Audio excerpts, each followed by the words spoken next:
Hi everyone, this is another episode of Golda's Girls. My name is Carla from Walsum, and today we have two very interesting, scary looking guests. They're from Israel, they're from the IDF as well, and we will have an interesting conversation. And they are Uri and Ophir. Welcome. Sorry, it's kind of funny. Yeah, it is. Yeah. It's fine though. It's fine though. Unfortunately, I start here right away. They have to be dressed like this because of how the world is today, especially with the ridiculous decisions made at the ICC and the ICJ. And those guys already go through so much in the army, in the war, and what they're doing. So any additional thing we take care of their safety. So I'm not here with Hamas. And so welcome. Thank you. I'm looking forward to hear more from you what you do, because suddenly this horrific thing started October 7th and you guys was on your plate, and then the army started and you are reservists, right?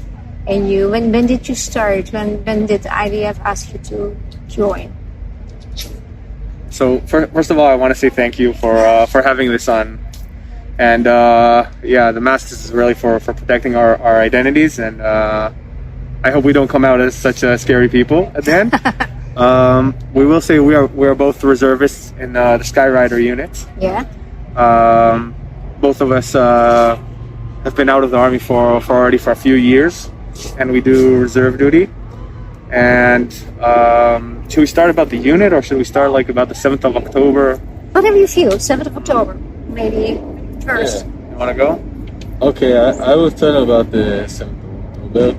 I was a reservist, so I am in my house living a normal life.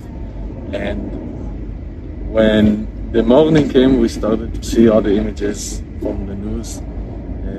We started to get the messages that something is going on the southern border, but we don't know yet what.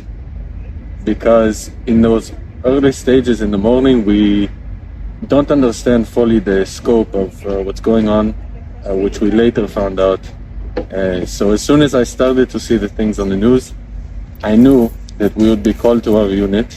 So I went home immediately and I started packing my gear. We went to the base as soon as possible, and we deployed down to the Gaza border. Within a few days, we were reservists, so it took us a while to get our gear. And we got there on the 9th of October in the morning. There was still fighting. There were still terrorists in the area. And we had to put on our ceramic armor, and we loaded our guns. And we did this within Israel, within our own home where we should feel safe. We had to look around every corner for terrorists waiting for us, and when we went down, we also saw the remnants of the attack. We saw civilian cars along the side of the road with gunshots in them, with broken windows, glass all over the streets. And unfortunately, in those first few days, there were still dead bodies all around. One of the things that we did in our unit, we operate drones. We use the drones to locate still bodies of people who were unidentified at the time. And this was very difficult. Me and my team later, we went into the north of Gaza in order to do the fighting. We will tell you maybe more about that in a bit. Yeah, what time did you arrive at the spot? Because it started 6:30, right? 6:29 to be exactly. And that's so for me weird because it was Sukkot, right? And I was in the Sukkah with a friend at that time. And there was this is Miami, by the way. It was a very strange energy. We were talking, and the three of us, and I went home, and then later, a few hours later, came that horrific news. So what time was it that you arrived at the spot, on the spot? For me, it was already, that morning, I was at my wife's home. Mm-hmm. We just got engaged. And we were celebrating our engagement, so we were at her parents' house. Mm-hmm. From there, I had to go to my house to get my equipment, and then we go to the base where we enlist for the reserves. So we did not get there that morning. We had no guns, we had no anything, so Not we could not go. prepared. Yeah. And at the time, we didn't know fully what was going on. Because we were reserves, we got to the base as soon as possible, and we left as soon as possible. But it actually took into the 9th of October until we actually got to the border. Already most of the fighting was finished, but there were still terrorists who had come into Israel on October 7th, and they were hiding in different places. For instance, one place near Kibbutz Kisufim, we found terrorists that were hiding in an Israeli avocado field, and they had stayed there for days. And when they were found, they fought back. So this fighting was not just October 7th. No. The first 2 days entirely were completely a war in our country. Yeah. And because of that, when we went down, we had to act as if in a war. Yeah. Yeah. It's even, I think, even more complicated than that, because we were at our home, and I remember this morning as very chaotic, a lot of uncertainty. We hear the numbers of people being murdered, innocent civilians being murdered or captivated, and the numbers are just going higher and higher and higher. And we know that our mission is to get to base as fast as possible and get our gear so we can be helpful to the situation. Yeah. And I remember some of the teams or the reservists calling me or calling the unit and asking, when do we need to get there? We need to go down south as fast as possible to help out the forces and the civilians that are there. And I think this is something that this is like a very difficult thing we had to deal with, because we had to get there and get the gear, and like the whole unit, everyone's trying to get gear and go down south, which is on one hand amazing to see this, that people just left And go. left and gone out. And it's not that it wasn't scary, we were all scared, because we had friends that were maybe kidnapped, killed, and a lot of uncertainty and chaos. And I think this is something that was like very, very traumatic at the beginning, but since our training is meant for this, and we had also as reservists, we've been in operations such as Shomer Chomot and Magen Vachetz and Alot HaShachar. These are a lot smaller operations in the West Bank that we already And in Gaza. and in Gaza. Yeah. Yeah. And in Gaza, West Bank and Gaza, and that we already were a bit, how do you say, מתורגלים. We were a bit prepared, and we knew what we have to do. So you go on automatic, and you go down. You see these things, and like my friend here says, you go down, you drive south, and you see the cars, and you see them for weeks there. The first few weeks, Yeah. Roads were destroyed, kibbutzim were destroyed. Bodies all over. Yeah, it was. We were definitely caught off guard with this, and To say the least. yeah, very difficult experience. So what about your unit? You went with people that you didn't know at all. How did that go? How long were you in the war? But how did that all go? Do you get additional training before you go? They refresh you a little bit. How does that go? Good question. On the 7th of October, there was obviously no time for training. Yeah. We do training in the reserve for maybe once, twice every year, so that we are ready. Yeah. And so when we go on the 7th of October, we know our team. We have our team leader, and we are supposed to have our equipment. And actually, on the 7th of October, our equipment was not ready, even though it was supposed to be. And we went down as soon as we could. But we know the people that we are fighting with in our teams for a long time. We are all together in a unit during the regular service. And then when we go into the reserves, when we finish the army, we are training together as a team, and we learn to work together. Yeah.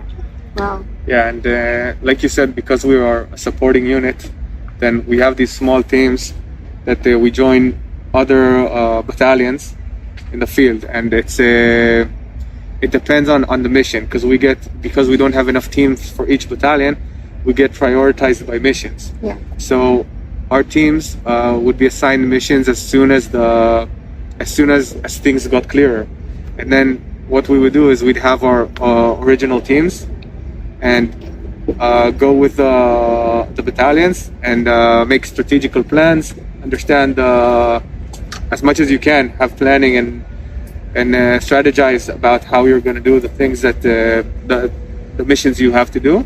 Mm-hmm. If it's maneuvering into Gaza to free hostages, to strike back on Hamas, and each team would do this on the battalion level and come and meet them.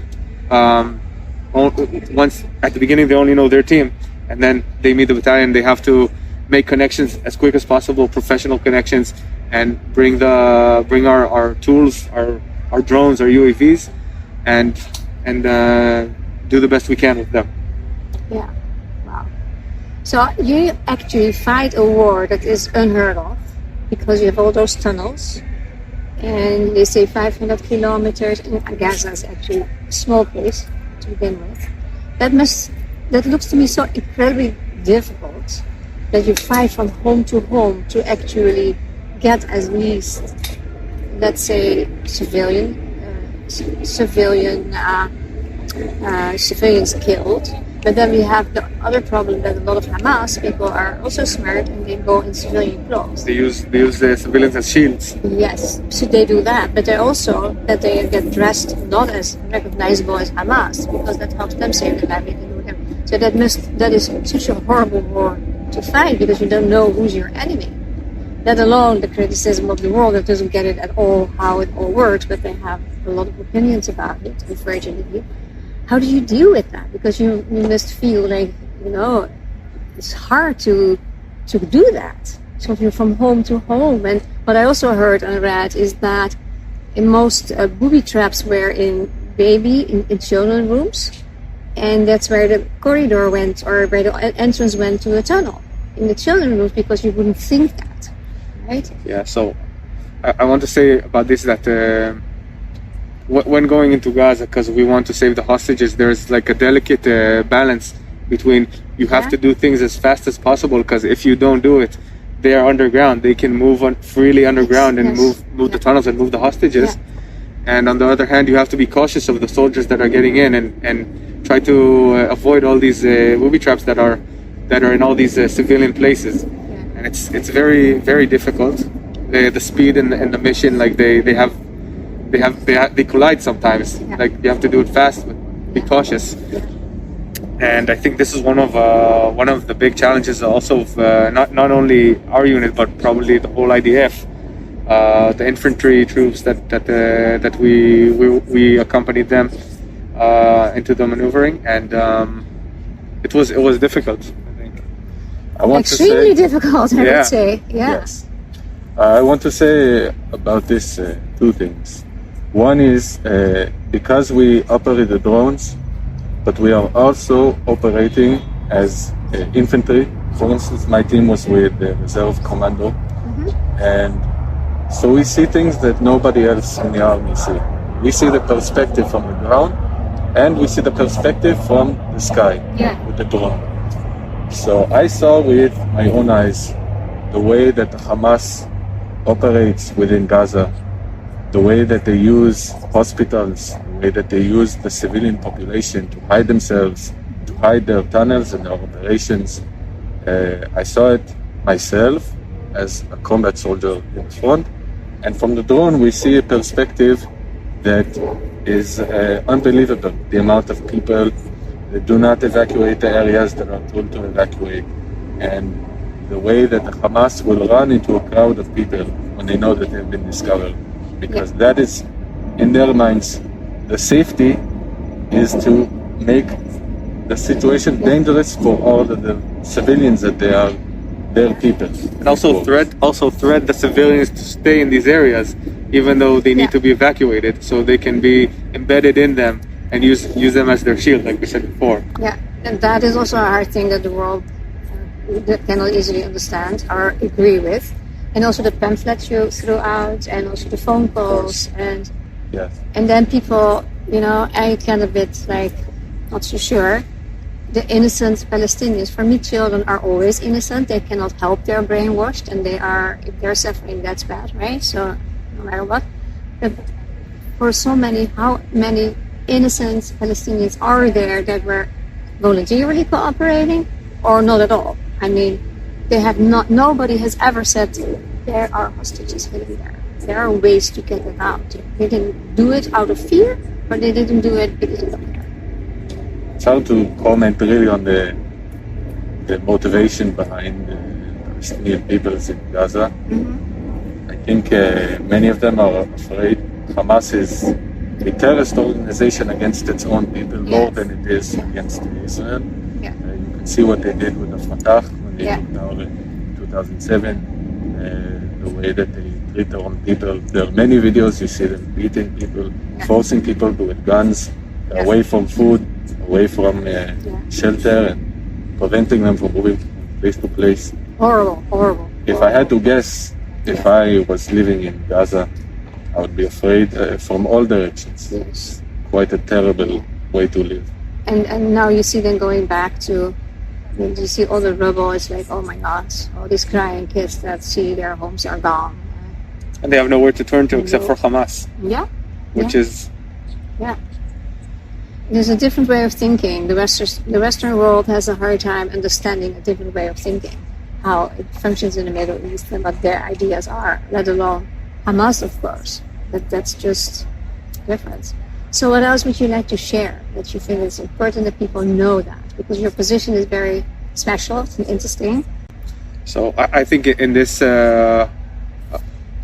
close to the topic that we just talked about, I think as the IDF, and also I think for our unit, we say that we try to have the war as much ethical as we can.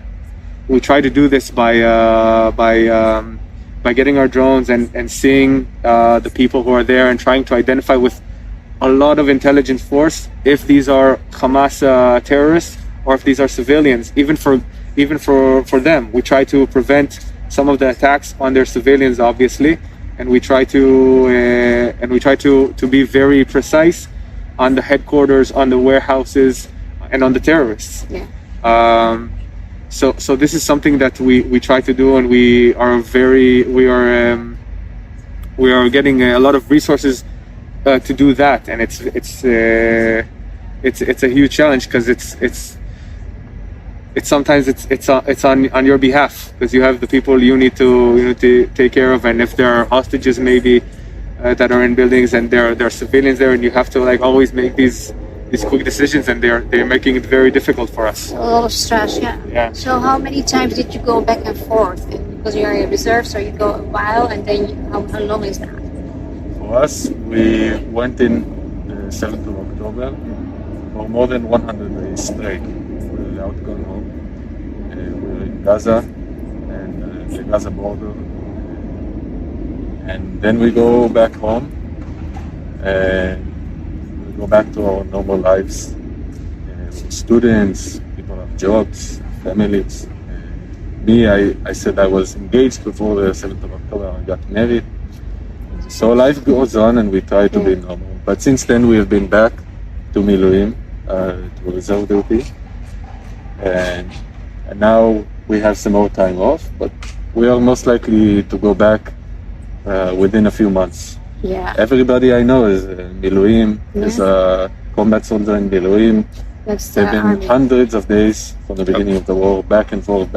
It is very hard to have a normal life in this situation. Also, the age of the reserve duty has gone up. Yeah. And if it's not us, it's our friends. So it's constant stress. Yeah. It's constant. Who comes home? Who doesn't? Even when you're at home, though, you're still in the war. We're at home and we have sirens, we have missiles from Iran, from all the places that are shooting at us. You walk around in Jerusalem or in Tel Aviv, you're afraid for a terrorist attack happening. You have to be to you or your constantly, family. It's not a knife or it's a missile. Yeah. No one in Israel is really allowed to have a normal civilian life. a lot of people. You are at A war. lot of people don't understand that in the West either. That like almost 100,000 people from the north were evacuated, right? They were Yes. in the south, but then really south. And the missiles almost every day. You see Yes. on the, I look at YouTube, and then you see the JNS, right, the television series of Israel, and you see on one day how many rockets come in. It's like totally red. It's like crazy.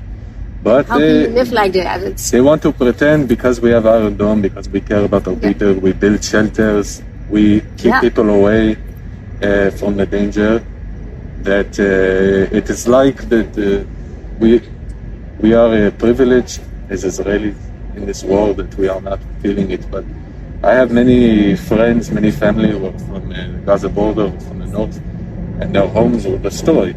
the kibbutzim, horrific. Yeah. And what about them? What about going back to the north? How can you go back to your house in the north when you feel not safe? The ceasefire with Hezbollah, who trusts that? Not many people forget too is that Israel is so small.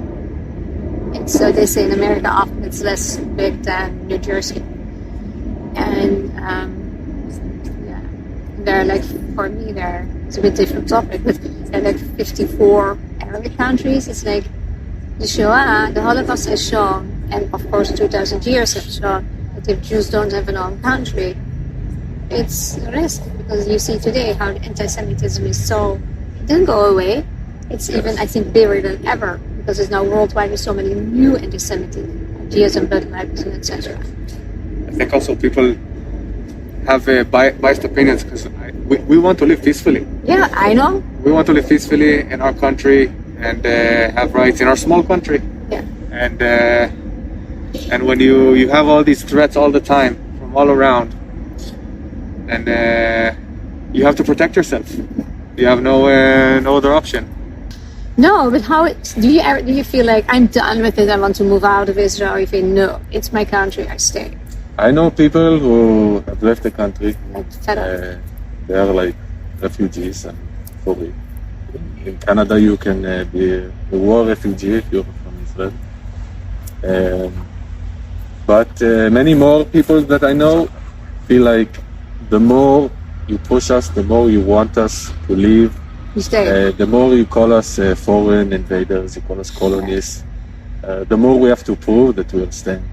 And are indigenous to the land. This is true. This But is our, if you don't know one, history, it's one hard. country, Yeah. one home. And it There's is a nowhere li- we yeah. can go. And it is such a little piece. It's like, come on, guys, it's so easy to solve. It's so easy to solve. You have your piece there, and check it. Yes. Yeah. Something my father taught me, Yeah. teaches me still. Say it again? My father teaches me Yeah. that the Jewish history does not start with the Holocaust. The history shows us that every country that Jews lived in, they were treated as second-class citizens. They were killed. They were kicked out when it was inconvenient. Yeah. Look at Spain in 1400s, or in Germany during the Crusades. Yeah. People were massacred, pogroms.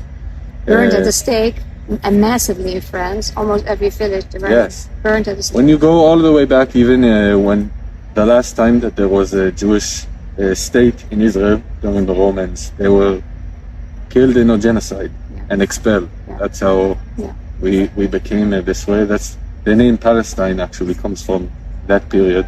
It was the name given to Judea by the Romans.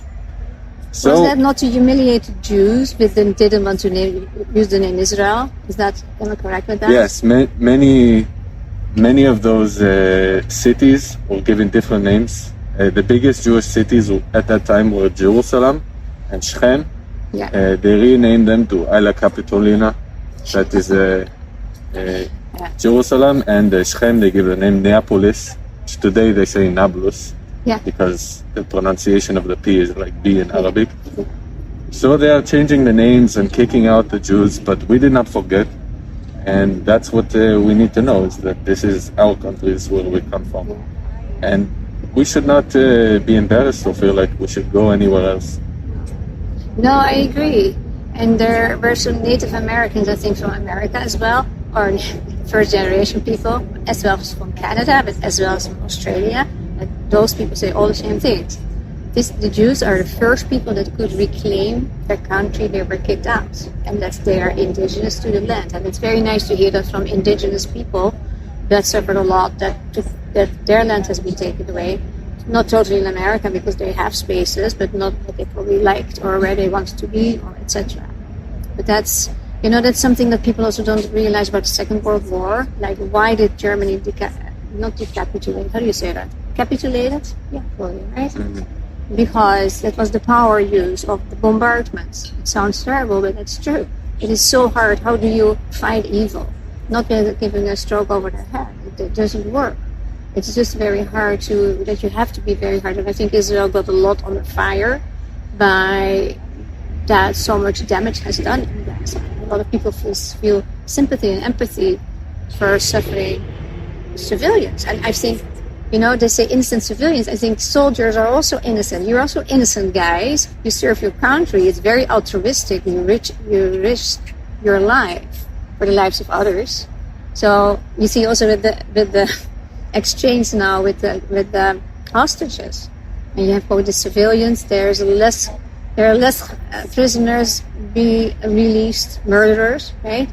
Than when it's for the soldiers. And I think the soldiers, it's fantastic. It's not to say, I have a lot of respect for that. I don't like war. You guys don't like war, but unfortunately, there are some people that like it, and you need to defend yourself, right? And I have so much respect for you guys. And thank you. Is there something you would like to share for the world? Like, you know what, we are wrong. We are judged so wrongly. Is there something you would like to share that I haven't asked you? I think first of all, I'd like to say that for the Jewish communities and Israeli communities, this is something that we had a lot of polarization before, and this is something that gave us a wake-up call, and that we need to be united because we have nowhere else to go. And this is already because this war is so long, and it's we need to, and this feeling start to fade at one point, and we have to keep it together. Yeah. And this is one thing that I always think about, that we had our wake-up call 15 months ago on the 7th of October, and the following time after that. And I think the other thing is that we are all people. We don't want war. We want peace. We want to be with our families at home. We do this because we feel like we have to. We have to save our friends, the hostages that are in Gaza, that have committed no crimes at all, and we want them back with us.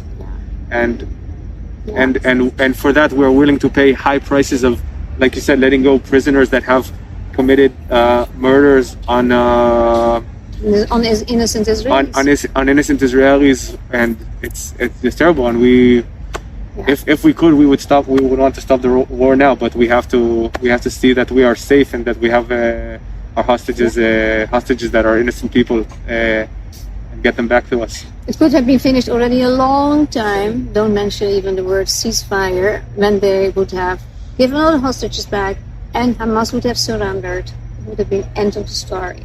And that is often forgotten in the way how people speak about it too. So how is it for you possible to keep a high spirit that you don't probably see much of the news outside of Israel? How do you feel about staying motivated? I actually do. I look at the news for both sides. I'm looking at the Palestinian side of the news. I'm Al looking at the Jazeera Israeli or something side. else? I look at Al Jazeera. I look at on Telegram, the pro-Palestinian groups. I look at the Israeli news. I try and understand as much as I can, and I'll come to conclusions what I think. To stay positive, it's difficult. We are all so tired. I think it is easy to become numb, to become complacent. Yeah. After so many days, we always hear how many days were the hostages in captivity. After 400, it's like, how can you even keep counting? The number stops making sense. The number of dead soldiers, the number of dead from the 7th of October. But this is the Jewish identity. We have to know how to have the pain and how to have the happiness side by side. It's like Purim, it's like Pesach. I want to also add that This is our soul. Yeah, well said. And it's also the pain and the joy, the grief, I think. Somebody said to me today, so many people in Israel hate the Palestinians. And I think it's much more the pain and the hate. I don't think we are not so, not Israeli, but it's the hate is not cultivated in Jewish culture, not in Israeli culture. And individuals, I mean, it's not a program. Let's hate our neighbors. Yeah, you have something to share. I was going to say that I think some of the things that motivate us is since we go through this long training and it's mandatory to do the army in Israel, so we see all our friends doing this and being called, and it's like a avalanche rolling down. You see everyone trying to do for the state, and this is something that I think holds us. And like we said before, this coexists, because on one side it's very difficult and we want to get back to our personal lives and to our families, but on the other hand we feel so connected, and we see our friends doing this and they see us doing it, and it's something that motivates each other, I think. That's wonderfully said. Yeah. No soldier does what he has to do because he's hating anybody, and he doesn't do it for himself. It's only from love, from our friends who have died, from our family who are at home, who we're protecting. Yeah. We think about them when we are fighting. Yeah. Wow. Yeah. Wow. So much greatness about that. Well, Uri and Ophir, thank you so very much for doing this, being here. Yeah, Mari, I'm laughing. Sorry, they have different names, and I chose the names of my sons. So we have really to be very anonymous. Thank you so extremely much for this interview, and it's getting dark now. We don't have the map behind us. Yes. So how nice is this? We're going to have a beautiful speaking tonight. There's 6 IDF people, right? And a lot of people coming for the fundraising. So this is a little bit what we can do. So thank you very much. Thank you for having us. Thank you.